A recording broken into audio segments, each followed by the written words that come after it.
Bonjour à tous, bonsoir.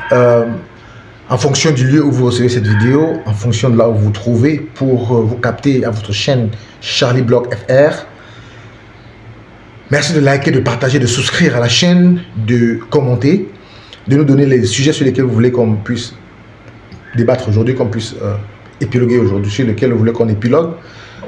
C'est un grand plaisir pour nous de pouvoir nous trouver parmi vous et de partager, n'est-ce pas, des informations que nous avons, partager aussi nos points de vue. Je vous dis merci. Appuyez déjà sur la push, sur le pouce, likez, commencez déjà à liker, partager, commenter. N'hésitez pas de nous envoyer les informations que vous avez. Aujourd'hui, nous parlons de l'Europe. L'Europe et les bâtons-guerres européens. La question que nous nous posons, c'est de savoir, est-ce que l'Europe est prête à une guerre d'intensité? L'Europe est-elle prête aujourd'hui à une guerre d'intensité? C'est la question que je me pose aujourd'hui.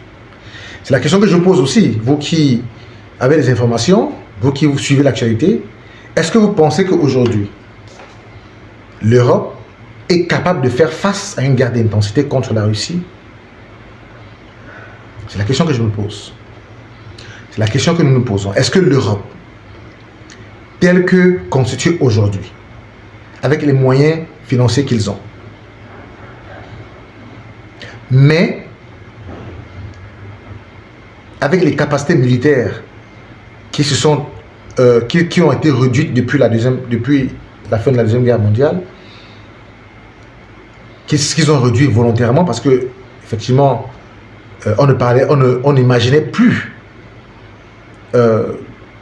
vivre les affres de la Deuxième Guerre mondiale. Est-ce que, au moment où nous parlons, si une guerre mondiale déclenche, est-ce que l'Europe serait capable de faire face à cette guerre? Est-ce que l'Europe serait capable de faire face à cette guerre? C'est la question que nous nous posons aujourd'hui. Vous, qu'est-ce que vous en pensez? Dites-nous ce que vous en pensez.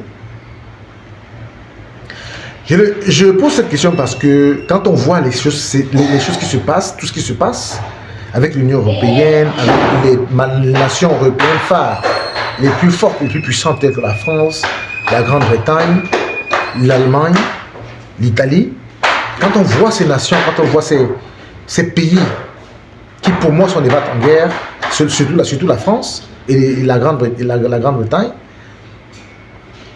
est-ce qu'on se dit qu'ils sont prêts à faire la guerre?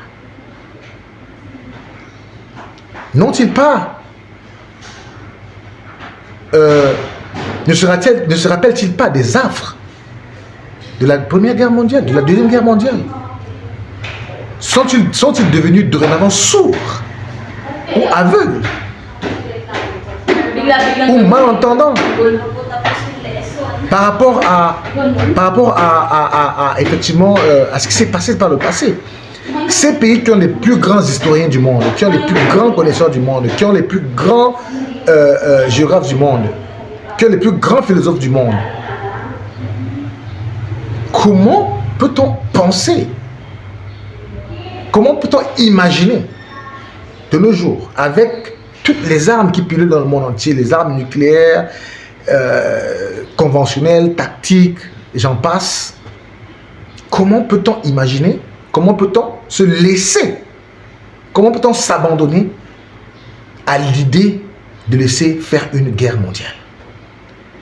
Alors mes amis, ce sera la catastrophe. Moi je pense que ce sera la catastrophe si cette guerre éclate au jour le jour. Je vous assure, ce sera la catastrophe. Il n'y aura pas un endroit où un chien, un animal ou un être humain ira se cacher. Il n'y aura pas un endroit où quelqu'un ira se cacher. J'ai vu qu'ils sont en train de construire les bunkers, les bunkers dans leur pays, les abris anti-nucléaires et tout ça. Mais les Africains, que vont faire les Africains? Que vont faire ceux qui n'ont pas les moyens de se construire les bunkers en Asie? Et même en Europe. Et pourront-ils construire les bunkers pour tout le monde? Pour ceux qui ne savent pas, les bunkers, c'est des abris adaptés, n'est-ce pas, à une certaine menace. Par exemple, la menace nucléaire, c'est des abris adaptés à la menace nucléaire. C'est-à-dire que quand vous êtes dans ces bunkers ils vont construire contre le nucléaire, une fois que vous êtes dedans, ils stockent de la nourriture, des vivres, de la boisson, de l'eau et tout ça, les médicaments. Et ils se disent que s'il y a une guerre, ces abris vont résister, ils vont pouvoir contenir des personnes jusqu'à la fin de cette guerre. Et quand on sait que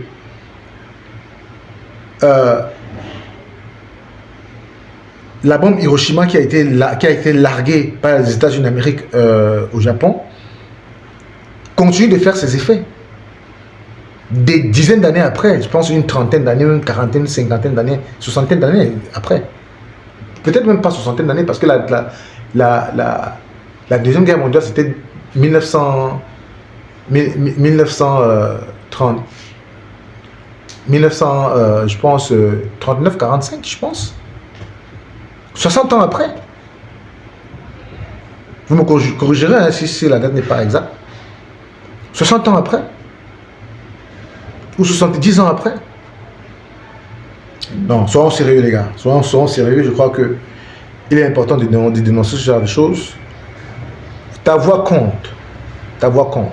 Cette chaîne est suivie par les Français, par les Européens, par les Africains que nous sommes, que vous êtes. Il est important, n'est-ce pas, de donner son avis là-dessus. Pour l'instant, c'est ce que nous pouvons faire. Nous ne sommes pas dans le cercle des décisionnels, n'est-ce pas, des affaires de ce monde. Nous ne pouvons que parler, de donner nos avis comme nous sommes en train de le faire. L'Europe est-elle sûre de faire face à une guerre d'intensité contre la Russie, avec toutes ces armes dévastatrices? Ok? Voilà la question que je me pose. Est-ce que vous pensez que l'Europe est capable de faire face à une guerre d'intensité? Est-ce que là, le monde est-il prêt à accueillir une troisième guerre mondiale? Est-ce que l'Afrique est prête? Est-ce que l'Afrique est-elle prête, n'est-ce pas, à faire face à cette menace-là? Vous me direz ce que vous en pensez. Et nous serons aussi fiers, n'est-ce pas, de voir ce que vous en pensez. Merci, n'est-ce pas, de liker votre chaîne, de partager. Charlie Block FR. Nous épiloguons sur les questions de politique, sociale, environnementale, affaires, actualité. Nous donnons notre avis et c'est avec plaisir que nous le faisons. Nous sommes contents d'être avec vous tout le temps. Merci de partager, de liker, de commenter, de souscrire. Ok? Merci bien. Je reviendrai avec une autre vidéo dans les jours qui viennent, dans les heures qui viennent. Ciao, ciao.